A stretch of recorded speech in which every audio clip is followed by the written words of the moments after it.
వచ్చేసినటువంటి print and electronic media సోదరులందరికీ నమస్కారం.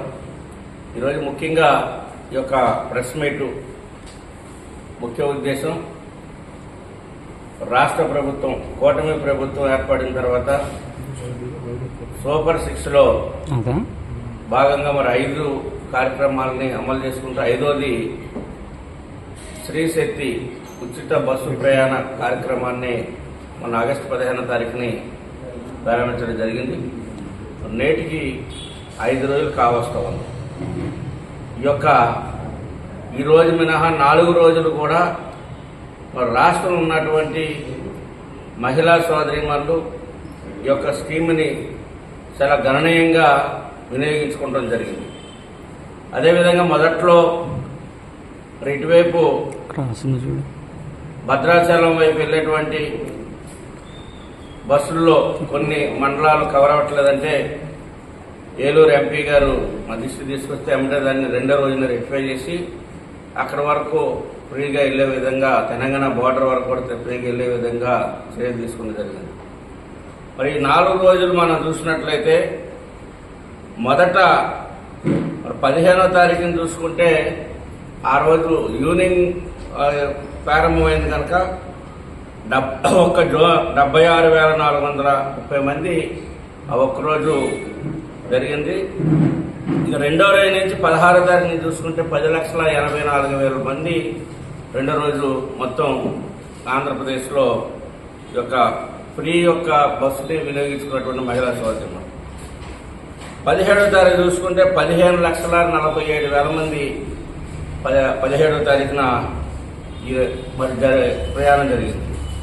అదేవిధంగా 18వ తారీఖున చూస్తే 18,78,000 మంది 18,78,000 మంది ఈ ఉచిత బస్సు ప్రయాణాన్ని వినియోగించుకున్నటువంటి పరిస్థితి. మరి 19వ తారీఖు నిన్న మనం చూసినట్లయితే దాదాపు 17,67,000 మంది ఈ ప్రయాణాన్ని వినియోగించుకున్నారు. అంటే ఈ 4 రోజుల్లో దాదాపు 63,58,315 మంది ఈ స్కీమ్ని వినియోగించుకున్నటువంటి పరిస్థితి మనం చూసాం. అదేవిధంగా మన విజయవాడ జోన్ చూసినట్లయితే మొదటి రోజునే 22,000, 2వ రోజు వచ్చేసరికి 2,80,000, 17వ తారీఖు వచ్చేసరికి 3,98,000, 18వ తారీఖు వచ్చేసరికి 4,94,000, 19వ తారీఖు వచ్చేసరికి 4,57,000. అంటే దాదాపు ఒక్కొక్క జోన్లో 4-5 లక్షల మంది మహిళా సోదరీమణులు ఈ స్కీమ్ని వినియోగించుకుంటున్నారు. ఈ రకంగా ప్రజలు దీన్ని ఆదరిస్తూ ఉంటే కూటమి ప్రభుత్వానికి ఇటు చంద్రబాబు నాయుడు గారు, ఉప ముఖ్యమంత్రి పవన్ కళ్యాణ్ గారు డబుల్ ఇంజిన్ సర్కార్ ఏదైతే ఉందో మరి బీజేపీ వీటికి పేరు వస్తూ ఉంటే ఈ రోజున ఏదైతే గత 5 సంవత్సరాలు విధ్వంసాలు సృష్టించినటువంటి గత ప్రభుత్వ పాలకులు ఈ రోజున అవాకులు చవాకులు పేలి ఈ స్కీమ్ గురించి మాట్లాడేటువంటి పరిస్థితిని మనం చూస్తూ ఉన్నాం. దుష్ప్రచారం చేసేటువంటి పరిస్థితిని మనం చూస్తూ ఉన్నాం. ఇవాళ చాలా క్లియర్ కట్గా ప్రజలు ఏ రకంగా ఇదేమి కళ్ళబుల్ల మాటలు చెప్పేది కాదు. ఇదంతా కూడా ఒక సిస్టమ్ ప్రకారంగా ఆన్లైన్లో జరిగేటువంటి లెక్కలు ఇవన్నీ. దాదాపు 20 కోట్ల రూపాయలు మహిళలకి ఈ 4 రోజుల కాలంలోనే 20,96,00,000 రూపాయలు లబ్ధి ఈ రాష్ట్రంలో మహిళలకి ఈ 4 రోజుల కాలంలోనే జరిగిందంటే మనం దాన్ని ఎంత ఆదర్శనీయంగా ఈ స్కీమ్ ముందుకు వెళ్తా ఉంది. తద్వారా 20 కోట్ల రూపాయలు ఈ రాష్ట్రంలో ఉన్నటువంటి మహిళలకి ఆదా కలిగింది. అంటే ఆదాయం వాళ్ళ ఖర్చు నుంచి వైదొలిగి ఏదైతే ఈ డబ్బులు ప్రభుత్వం వాళ్ళకి చేయవలసిన వల్ల ఈ డబ్బులు వాళ్ళకి కుటుంబానికి ఉపయోగపడేదానికి మిగిలినవి. ఈ రకంగా రాష్ట్ర ప్రభుత్వం ఏదైతే ఇచ్చినటువంటి సూపర్ 6లో భాగంగా 5 స్కీముల్ని, అది పెన్షన్స్ కావచ్చు, గ్యాస్ కావచ్చు, రైతు ఏదైతే అన్నదాత సుఖీభావ కావచ్చు, ఈ రకంగా అన్ని కార్యక్రమాలని చేసుకుంటూ వస్తున్నప్పుడు కూడా ఈ రోజున ప్రజల్లో ఈ ప్రభుత్వం పట్ల ఈ నాయకత్వం పట్ల ఆదరణ పెరిగేటప్పటికీ వైఎస్ఆర్ పార్టీ కోసాలు కదులుతున్నాయి.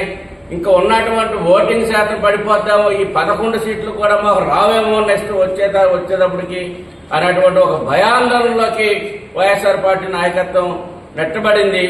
ఆ పరిస్థితిలో మాత్రమే రోజుకొకరు ప్రెస్ మీట్ పెట్టి ఈ యొక్క ఉచిత బస్సు సౌకర్యాన్ని విమర్శించేటువంటి పరిస్థితి కానీ, లేదా రాష్ట్ర ప్రభుత్వం చేస్తున్నటువంటి సంక్షేమ కార్యక్రమాలను విమర్శించేటువంటి పరిస్థితి కానీ, అభివృద్ధి కార్యక్రమాలను విమర్శించేటువంటి పరిస్థితి కానీ, మౌలిక వసతుల కల్పనలో తీసుకుంటున్నటువంటి నిర్ణయాలని విమర్శించేటువంటి పరిస్థితి కానీ ఇవన్నీ చూస్తూ ఉన్నాం.